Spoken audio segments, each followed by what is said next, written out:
Bonjour Sylvie. Bonjour Hélène. Alors je vais vous poser une première question. Qu'est-ce qui vous a donné envie d'écrire ce livre, Ce que disent nos cadeaux?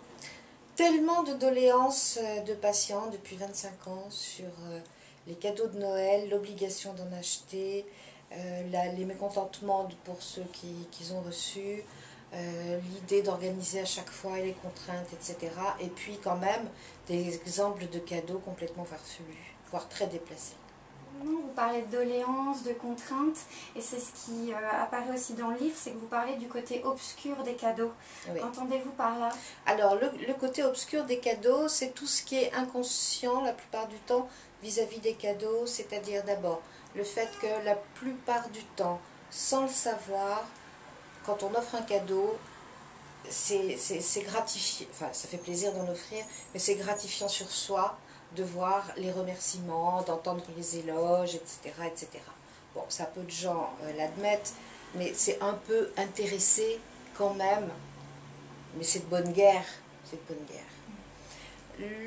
Un autre côté obscur des cadeaux, c'est que les cadeaux, c'est offrir, recevoir et rendre. C'est-à-dire que quand on reçoit un cadeau, on se sent immédiatement dans l'obligation de rendre. Pas forcément tout de suite maintenant, c'est décalé à d'autres anniversaires, à d'autres moments dans la vie.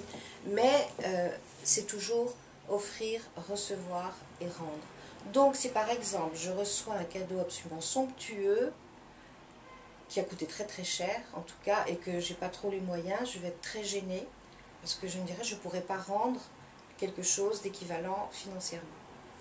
Deuxième aspect du côté obscur des cadeaux. Le troisième, ce sont tous les cadeaux empoisonnés, genre un livre pour maigrir à une jeune femme, une femme tout court qui est trop ronde, de la lingerie, alors les cadeaux inappropriés complètement, un père qui offre de la lingerie à sa fille par exemple, ou une mère qui offre un livre sur la sexualité à son fils, ça s'est vu. Bon. Les cadeaux messages, par exemple, je trouve qu'il y a quelque chose dans votre vie qui me dérange, je vais bien trouver un bouquin parmi tous les livres de psy qui existent, que je vais vous offrir pour que vous compreniez vraiment qu'il faut que vous changiez les choses, etc. Les cadeaux aussi pour se faire pardonner. Allez, va, tu m'en veux pas, regarde ce que je t'ai offert, alors que je t'ai fait un gros truc qui passait pas du tout. Côté obscur des cadeaux, plus toutes les émotions, la colère, c'est ça qui m'a offert. Merci beaucoup. Avec l'incongruité entre ce qu'on montre quand on reçoit et le désagrément, il faudrait mettre des bulles presque sur ce que pensent les gens. La colère, la déception, la tristesse, voilà, etc. Tout ça, ce sont les côtés obscurs des cadeaux.